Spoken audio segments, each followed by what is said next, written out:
let's talk about how to read yarn labels, which contain vital information for selecting the right yarn for your project. To help you out, we've provided a PDF guide in the training resources that covers everything you need to know. You can reference it anytime, so I recommend saving it to your device or printing it out for easy access. Here is an example yarn label. First, you'll notice the brand and yarn name at the top. The brand lets you know who made the yarn, and the yarn name helps you match different colors within the same type of yarn. These two details help you find the exact yarn you're looking for, especially if you want to stick with the same type for consistency in your projects. Let's talk about color name, number, and dye lot. Every yarn color has its own name and number, making it easy to find the exact shade you need for future projects or if you run out. To get even more precise, check the dye lot number. Yarns are dyed in batches, and even slight differences in dye lots can cause color variations. So, if you're working on a larger project, make sure you buy yarn from the same dye lot to keep your colors consistent. Next up is the fiber content.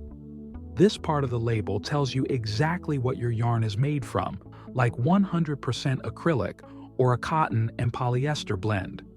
Knowing the fiber content is key as it helps determine if the yarn is right for your project. Yardage is super important. It tells you how much yarn you have in each skein. This helps you plan out how many skeins you'll need for your project. Bigger projects or ones with intricate stitches will require more yarn, so understanding yardage is key for ensuring you have enough. Now, let's talk about the weight of your yarn skein. This is important because it can help you figure out how much yardage you have left as you work on your project. Here's a handy trick. Take the total yardage listed on the label and divide it by the full skein's weight. Then, multiply that number by the current weight of your remaining yarn and you'll know exactly how much yarn you've got left. Let's dive into yarn weight. Not to be confused with the weight of the yarn skein. This refers to the thickness of the yarn strand, and it's crucial because it influences your stitches, gauge, and the overall appearance of your project. Yarn is available in various categories, including lace, superfine, fine, light, medium, bulky, super bulky, and jumbo. The yarn weight is determined by how many times the yarn wraps around a tool, like a pencil or ruler, in 1 inch, which is referred to as wraps per inch, WPI. Each weight can create a unique look and feel for your finished piece. Now, let's talk about gauge, which is especially important for items you need a specific size. Gauge helps ensure that your project is the intended size. This specific label's gauge information shows that a 4x4 inch square would require 15 rows of 12 single crochet stitches utilizing an I9 crochet hook. Keep in mind that using a different size hook will impact the dimensions of your project. Understanding gauge is essential to ensure your finished piece turns out just right. And who doesn't want their projects to look fabulous for years to come? That's where care symbols come in.